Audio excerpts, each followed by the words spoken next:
Selamat pagi anak-anak. Pagi Pak. Baiklah, untuk membuka pembelajaran kita pada pagi hari ini, marilah kita bersama-sama mengucapkan lafaz basmalah.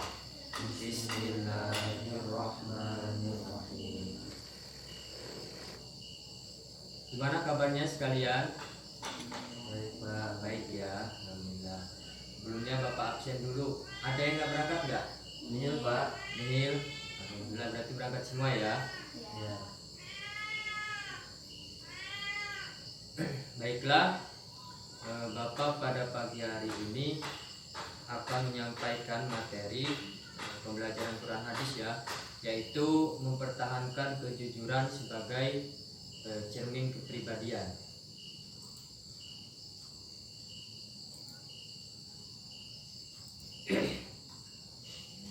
Sebelumnya ada yang tahu nggak arti jujur itu apa? Dalam bahasa Arab ataupun dalam bahasa, ada yang tahu? Ya Pak. Ya, Istomi, apa arti jujur itu? Kalau menurut saya jujur itu sifat dia tidak bohong Pak. Tidak bohong. Ya, bagus. Ada yang tahu lagi? Nggak ada ya. Jadi Bapak jelasin, jujur itu dalam bahasa Arab itu as-sidqu atau sidik ya, yang dikenal termasuk sifat-sifat Nabi Muhammad. Jadi atau dalam bahasa Arab yaitu lawan katanya yaitu al-kazib atau dusta. Jadi secara istilah jujur itu bermakna satu. Secara istilah yaitu as-sidqu, kesesuaian antara ucapan dan kepribadian, terus kesesuaian antara informasi dan kenyataan, terus ketegasan dan kemantapan hati, dan sesuatu yang baik yang tidak dicampuri dengan kedustaan. Intinya jujur itu perkara yang tidak ada tambahannya ataupun perkara yang tidak perkara yang sesuai dengan kejadian gitu. Terus Imam Al-Ghazali itu membagi 3 kata jujur itu. Yang pertama yaitu jujur dalam niat atau berkehendak.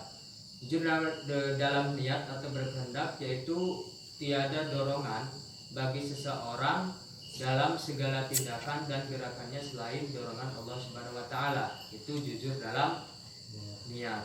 Terus selanjutnya yaitu jujur dalam perkataan atau lisan, yaitu sesuatu yaitu sesuainya berita yang diterima dengan yang disampaikan ya.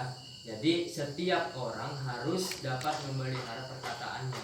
Dia tidak berkata kecuali dengan jujur. Jadi barang siapa yang menjaga lidahnya dengan cara selalu menyampaikan berita yang sesuai dengan fakta atau yang sebenarnya, ia termasuk jujur atau sejenisnya. Menepati janji itu juga termasuk jujur.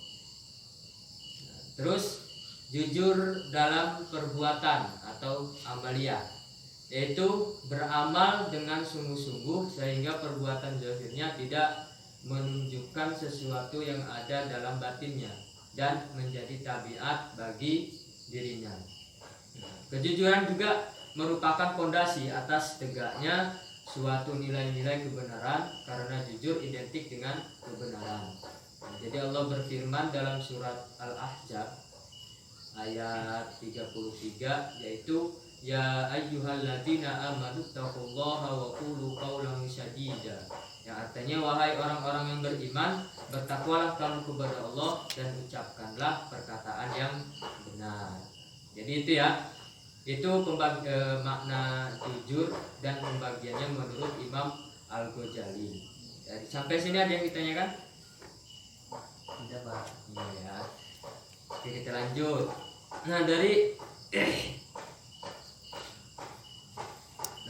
Bapak akan memberikan contoh bukti kejujuran Nabi Muhammad. Kisahnya dulu ketika Nabi Muhammad SAW hendak memulai dakwah, beliau ini secara terbuka dan terang-terangan. Terus langkah pertama yang dilakukan Nabi Muhammad itu berdiri di atas bukit ataupun berdiri di atas batu gitu. Nah, terus kemudian memanggil kaum Quraisy untuk berkumpul. Wahai kaum Quraisy, kemarilah kalian semua, kata Nabi Muhammad. Aku akan memberikan sebuah berita kepada kalian. Nah, terus mendengar panggilan Nabi Muhammad ini, kaum Quraisy berkumpul semuanya, berduyun-duyun. Kaum Quraisy berdatangan, berkumpul dan mendengarkan berita dari Nabi Muhammad. Manusia jujur penuh ujian, kata orang-orang Quraisy.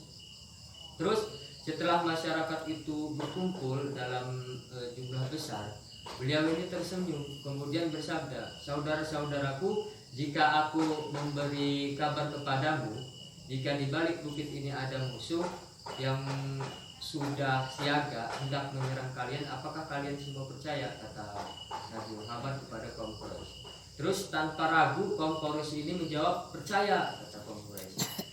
Terus kata Nabi Muhammad kembali bertanya, mengapa kalian langsung percaya tanpa membuktikannya, kata Nabi Muhammad. Terus tanpa ragu-ragu lagi orang Quraisy itu hadir di sana kembali menjawab, engkau sekalipun tidak pernah berbohong, kata kaum Quraisy. Wahal al-amin, katanya. Terus engkau adalah manusia yang paling jujur yang kami kenal, kata kaum Quraisy. Itu contoh kejujuran Nabi Muhammad. Jadi walaupun Nabi Muhammad itu nanti kata orang-orang musyrikinnya itu berkata bohong, tetapi orang-orang yang beriman kepada Nabi Muhammad itu tetap percaya kepada Nabi Muhammad, karena Nabi Muhammad adalah seseorang yang jujur. Nah, terus selanjutnya ayat-ayat yang berkaitan dengan perintah berlaku jujur. Yang pertama yaitu surat Al-Maidah ayat 8.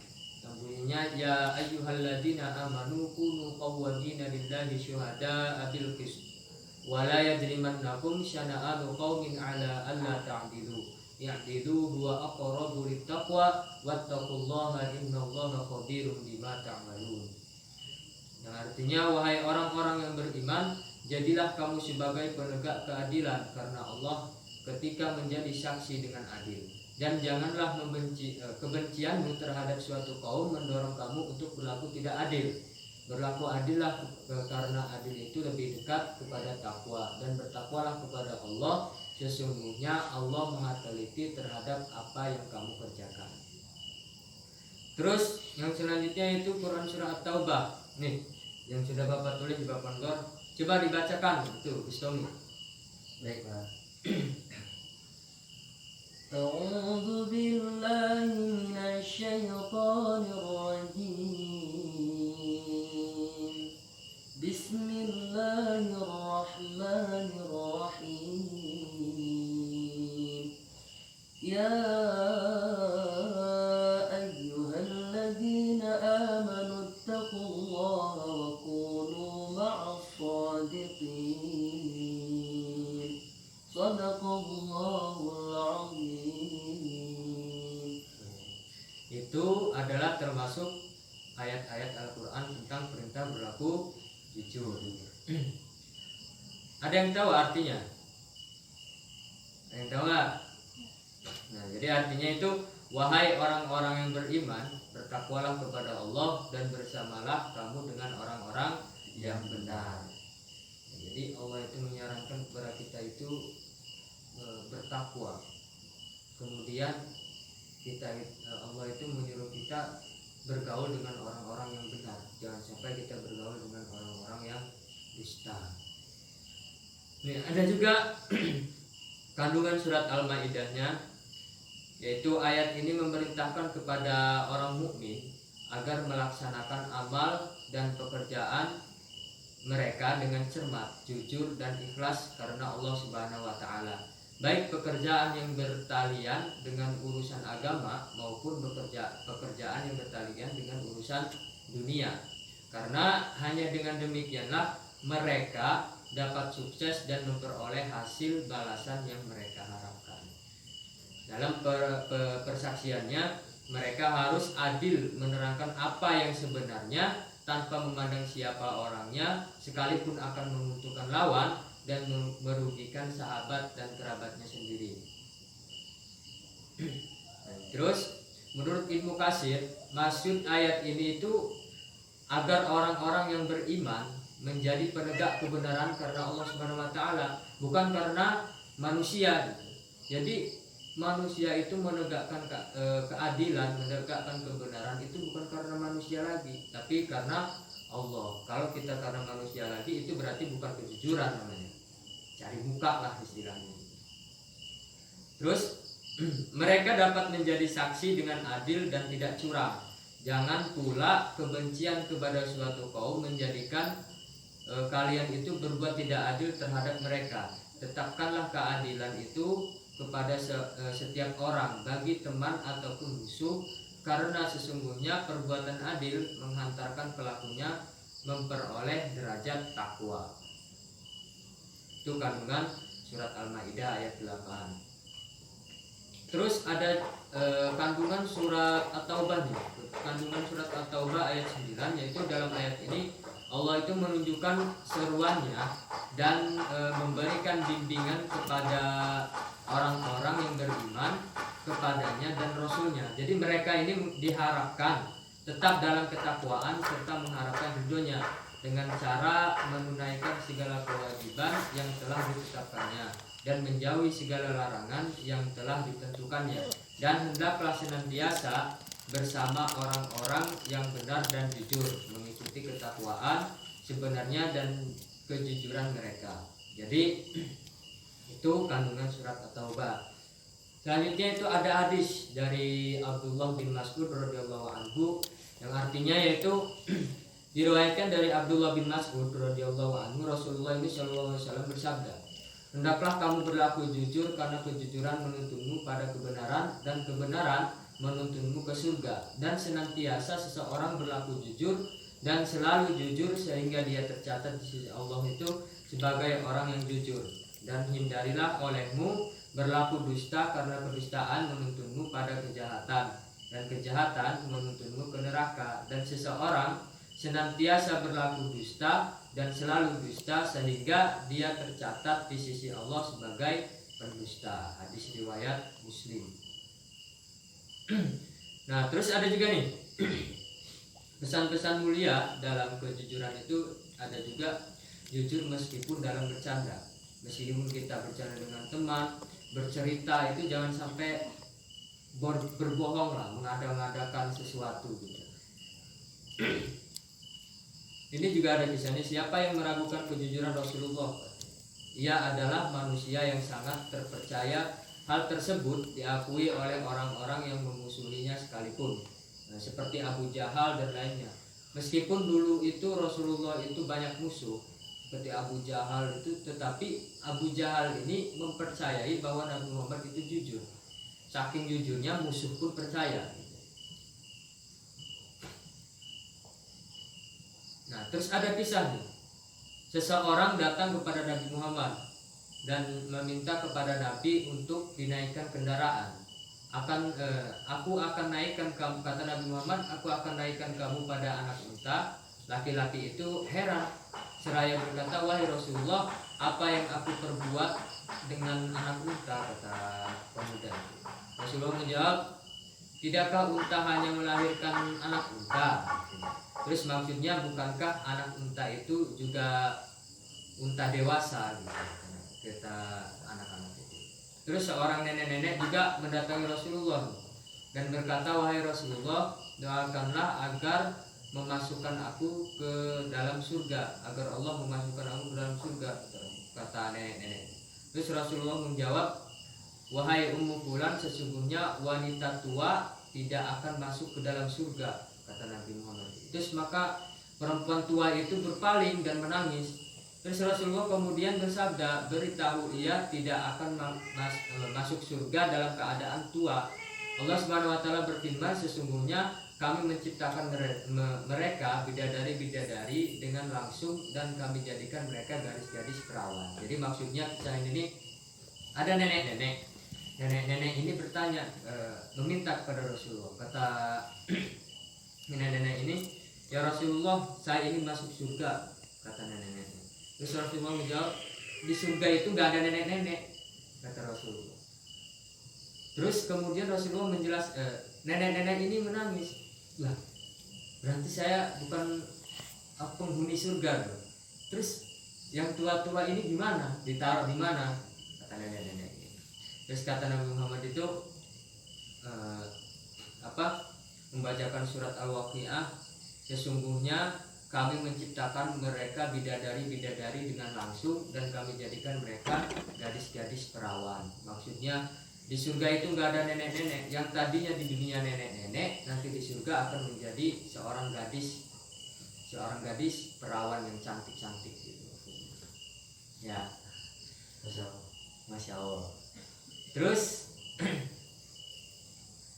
nih kita juga harus menerapkan perilaku mulia atau perilaku jujur kepada penerapannya dalam kehidupan sehari-hari gitu, baik di lingkungan keluarga, sekolah maupun masyarakat. Misalnya seperti meminta izin atau berpamitan kepada orang tua ketika akan pergi kemanapun. Jangan nanti izinnya ngerjain tugas sama kawan-kawan, taunya main gitu. Mainnya kemana gitu sama teman-teman, ngakunya dia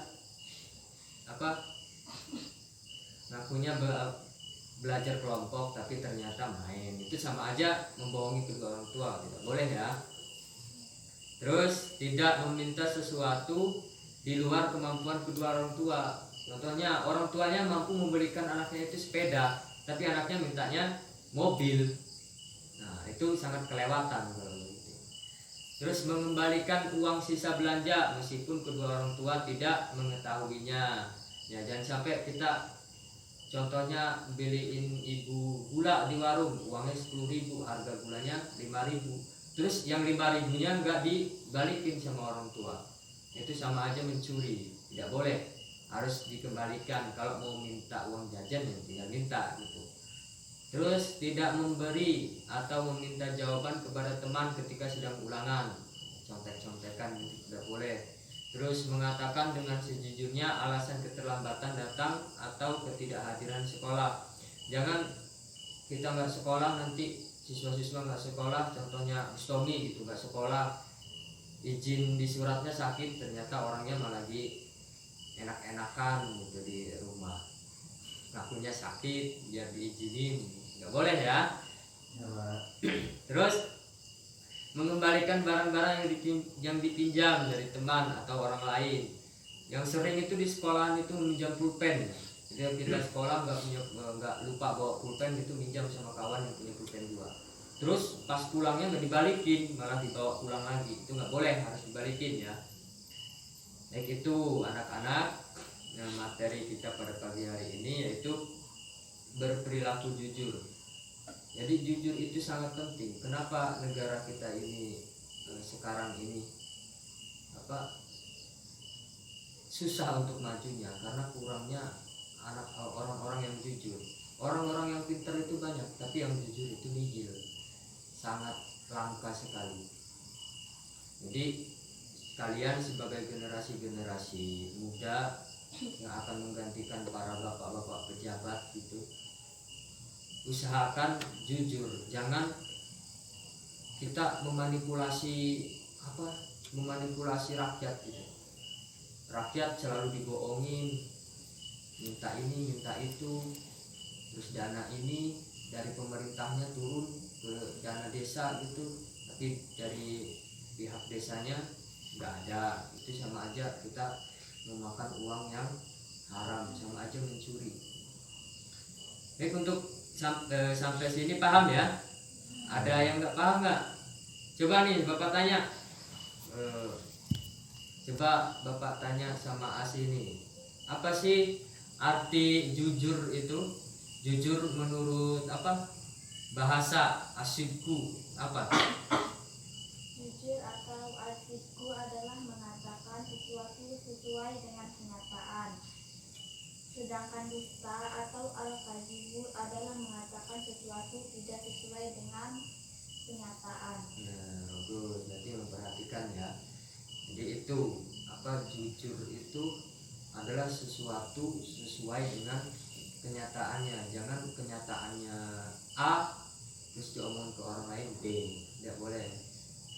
Nah, terus Umi Salama nih, kejujuran itu apa sih menurut petunjuk gitu? Kejujuran merupakan petunjuk dan jalan menuju surga Allah Subhanahu wa taala. Sedangkan dusta adalah petunjuk dan jalan menuju neraka. Nah, jadi orang-orang yang jujur itu gampang masuk surganya. Jadi orang-orang yang selalu dusta terus nanti ya neraka itu ketawa gitu lihatnya. Karena dia itu akan menjadi penghuninya gitu. Coba Bustami, kejujuran itu apa ya, manfaat kejujuran? Apa sih manfaat kejujuran itu nantinya gitu? Kejujuran akan menciptakan ketenangan, kedamaian, keselamatan, kesejahteraan, dan kenikmatan lahir batin baik di dunia maupun di akhirat. Sementara kedustaan menimbulkan kegoncangan, kegelisahan, konflik sosial, kekacauan, kehinaan, dan kesengsaraan lahir dan batin baik di dunia apalagi di akhirat. Itu ya. Jadi semuanya udah pada paham nih tentang kejujuran. Jadi nanti kalian menerapkan di kehidupan sehari-hari baik maupun di keluarga, terus sesama teman, di sekolah sama guru itu harus berkata jujur. Apapun walaupun itu menyakitkan tetap harus dikatakan yang baik itu. Jangan sampai kita berbohong demi menghargai perasaan orang lain. Jangan. Yang penting kita udah berkata jujur, terserah orang itu. Kalau dia tersinggung ataupun gimana, ya memang itulah kenyataannya gitu. Mungkin itu saja ya. Untuk materi hari ini Bapak akan ngasih tugas. Tugasnya yaitu kalian mencari sesuatu perbuatan baik lah atau yang berkaitan dengan kejujuran di keluarga kalian ya. Contohnya kayak tadi disuruh ibu beli gula gitu. Uangnya 10.000, terus harga gulanya 6.000, jadi yang harus dibalikin 4.000 gitu. Kalian harus mencarinya sesuatu hal kecil yang berkaitan dengan jujur gitu dalam keluarga. Mungkin itu saja anak-anak ya. Baiklah, untuk mengakhiri pembelajaran kita pada pagi hari ini, marilah kita membaca lafaz hamdalah. Alhamdulillah. Mungkin itu saja yang dapat saya sampaikan. Wassalamualaikum warahmatullahi wabarakatuh. Waalaikumsalam.